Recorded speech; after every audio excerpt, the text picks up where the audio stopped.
اقتدار کی جنگ میں سینکڑوں لاشیں گریں، اسلحے کے زور پر قبیلوں نے ایک دوسرے کو لوٹنا شروع کیا اور دیکھتے ہی سسلی خوف اور حیوانیت کی علامت بن گیا۔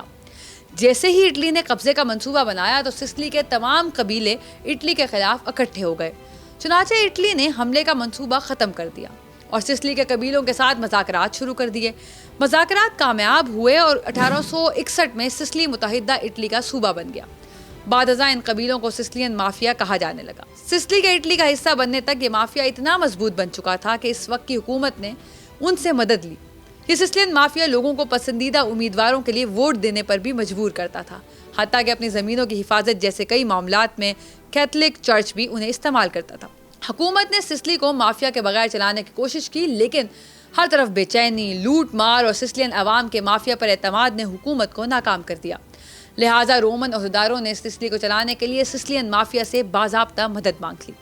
سسلی مافیا اور حکومت کے مابین معاہدہ ہوا جس کے مطابق حکومت اور سسلین مافیا ایک دوسرے کو سپورٹ کریں گے۔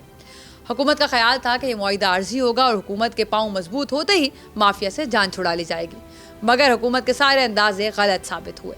مافیا کمزور ہونے کی بجائے مزید مستحکم ہو گئی، اور تو اور انہوں نے طاقت کے ایوانوں، بیوروکریسی، آرمی، پولیس اور یہاں تک کہ خفیہ ایجنسیوں میں بھی اپنے لوگ بھرتی کرنا شروع کر دیے۔ مافیا کو مزید مضبوط کرنے کے لیے مافیا چیف نے حلف لینے کی تقاریب منعقد کروانا شروع کر دی۔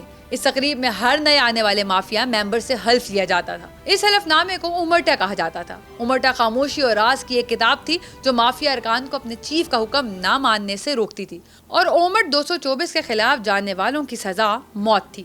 یہی نہیں بلکہ انحراف کرنے والوں کے ساتھ ساتھ ان کے رشتہ داروں کو بھی موت کے گھاٹ اتار دیا جاتا تھا۔ حلف لینے والوں پر منشیات کے استعمال کی پابندی عائد تھی، اور مافیا ارکان منشیات کا کاروبار تو کر سکتے تھے لیکن اس کا خود استعمال نہیں کر سکتے تھے۔ اس طرح اس مافیا کے لوگوں پر کسی بھی طرح کی تحریر لکھنے کی پابندی تھی تاکہ دوران تفتیش پولیس کے ہاتھ کوئی ثبوت نہ لگ سکے۔ سسلین مافیا کے ممبران کے علاوہ اومٹ 224 کا اطلاق ان تمام لوگوں پر بھی ہوتا تھا جو مافیا سے کسی بھی طرح کی مدد حاصل کرتے تھے۔ جرم کے عینی شاہد کو موقع پر ہی گولی مار دینے کا حکم تھا۔ سسلین مافیا عوام کو چوروں سے تحفظ دلانے کا بھی ذمہ دار ہوتا تھا۔ مافیا کے لوگ چوری نہیں کرتے تھے بلکہ چوروں کو پکڑ کر عبرتناک سزا دیتے تھے اور پروٹیکشن منی بدلے میں عوام سے وصول کرتے تھے۔ مافیا کاروباری حضرات کو دوسرے کاروباری حضرات سے تحفظ فراہم کرتا تھا۔